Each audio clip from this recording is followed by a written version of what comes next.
Abhijit, you have been traveling. Boston से आप दिल्ली आए, दिल्ली से महाराष्ट्र आए, and you are planning to roam around the country. Who is funding CJP? पैसा कहाँ से आया? सर भैया मैं एलईडी बैन लगाने के लिए तैयार हूँ। मैंने बोला यार मैं पैसे कहाँ से दूंगा, और जब तक एजुकेशन मिनिस्टर रिजाइन नहीं करते तब तक हमारा आंदोलन जारी रहेगा। कि मुझे तो एयरपोर्ट से उठा लेंगे। मुझे कुछ दिनों से धमकियाँ मिल रही है, मुझे गालियाँ दी जा रही है, और इस देश में महिलाओं के लिए कैसे कैसे शब्द इस्तेमाल किए जाते हैं वो हम सबको पता है। देश में ऐसी कोई सरकारी एग्जाम नहीं है जिसका पेपर लीक नहीं होता या वो ठीक से हो पाती है। एजुकेशन मिनिस्टर धर्मेंद्र प्रधान का रेजिग्नेशन आप लोग मांग रहे हो, लेकिन do you think that this resignation will solve your all problems of this CJP? Abhijit, you have been traveling. Boston से आप दिल्ली आए, दिल्ली से महाराष्ट्र आए, and you are planning to roam around the country. Who is funding CJP? पैसा कहाँ से आया? Sir travel तो मैं अभी खुद के पैसे से कर रहा हूँ। पुणे में भी जो स्टूडेंट्स है वो खुद से कर रहे हैं। उन्होंने बस मुझे बोल दिया कि आप आ जाइए। मैंने कहा ठीक है मैं आ जाता हूँ आप लोग। फिर लखनऊ से मुझे कॉल आ गया स्टूडेंट्स का कि आप वहाँ पर आ जाइए, तो मैं वहाँ खुद से जा रहा हूँ। सो ये लोगों की मूवमेंट है सर। जैसे मैंने अभी थोड़ी देर पहले एक मीडिया हाउस को बताया कि कल मुझे एक मैसेज आया, उसने कहा कि भैया मैं एलईडी बैन लगाने के लिए तैयार हूँ। मैंने बोला यार मैं पैसे कहाँ से दूंगा, मेरे पास तो पैसे नहीं है एलईडी बैन के। तो वो कह रहा है पैसे कौन मांग रहा है, मैं खुद ला रहा हूँ, मुझे अच्छा लग रहा है, आपने कुछ शुरू किया, मेरा सपोर्ट है और मैं चाहता हूँ मैं अपनी तरफ से भी कुछ कंट्रीब्यूशन दे दूँ। तो ये लोग अभी खुद से चला रहे हैं मूवमेंट। वक्रोत जनता पार्टी के अभिजीत दिपके हमारे साथ है। दिल्ली के आंदोलन के बाद अब पुणे के लिए आपका प्लान क्या है? पुणे में हम हमारे जो पूरा देश भर आंदोलन शुरू करने जा रहे हैं उसकी शुरुआत हम पुणे से कर रहे हैं।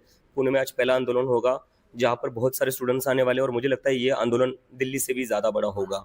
और इसके बाद हम जयपुर जाएंगे, पंजाब जाएंगे, बेंगलोर जाएंगे, राजस्थान जयपुर तो मैंने बोल ही दिया है, और कई जगह जाएंगे। और इस आंदोलन को हम पूरे नेशन में फैलाएंगे, और उसके बाद हम सभी लोग 20 तारीख को दिल्ली में आएंगे। और जब तक एजुकेशन मिनिस्टर रिजाइन नहीं करते तब तक हमारा आंदोलन जारी रहेगा। अच्छा, जंतर मंतर पे जो पहला आंदोलन हुआ उसमें जो रिस्पांस आपको मिला, was that according to your expectations? Oh, it was more than my expectations. क्योंकि मैं तो ये सोच कर आया था कि मुझे तो एयरपोर्ट से उठा लेंगे, लेकिन जाने दिया, आई वाज वेरी सरप्राइज्ड। पर मुझे लगता है कहीं ना कहीं डर था कि इतने सारे लोग अब सपोर्ट में आ रहे हैं तो कहीं ना कहीं बैकफायर कर सकता है।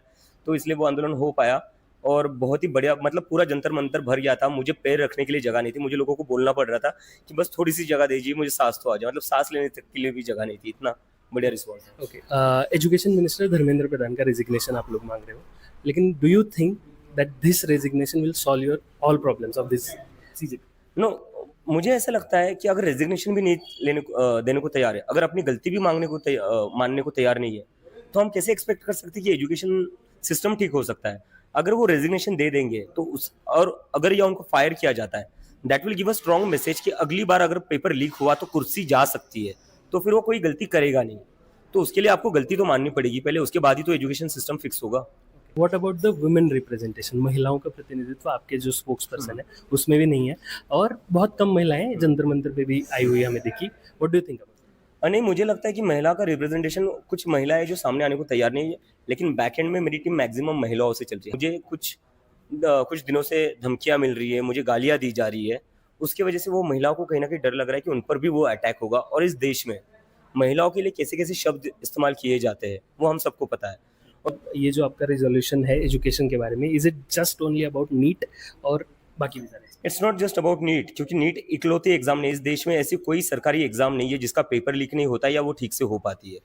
तो उन सारी एग्जाम्स को कैसे ठीक किया जा सकता है, और अगर किसी एग्जाम में कोई इरेगुलरिटी आती है तो स्टूडेंट्स के लिए क्या क्या करना चाहिए सरकार ने, उसके ऊपर वो हमारा मैनिफेस्टो रहेगा। आपके जो आम आदमी पार्टी के साथ जो भी आपने काम किया है, और आपके जो स्पोक्स पर्सन है उनके स्क्रीनशॉट्स लगातार सोशल मीडिया पे वायरल हो रहे हैं, जो पीएम मोदी को सपोर्ट करते हुए या बाकी भी।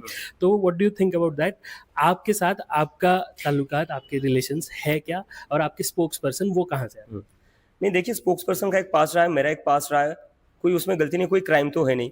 मतलब आज अगर आप बीजेपी में देखोगे तो बीजेपी में तो कांग्रेस, टीएमसी, शिवसेना, कौन सी पार्टी नहीं जहाँ से लोग नहीं आए।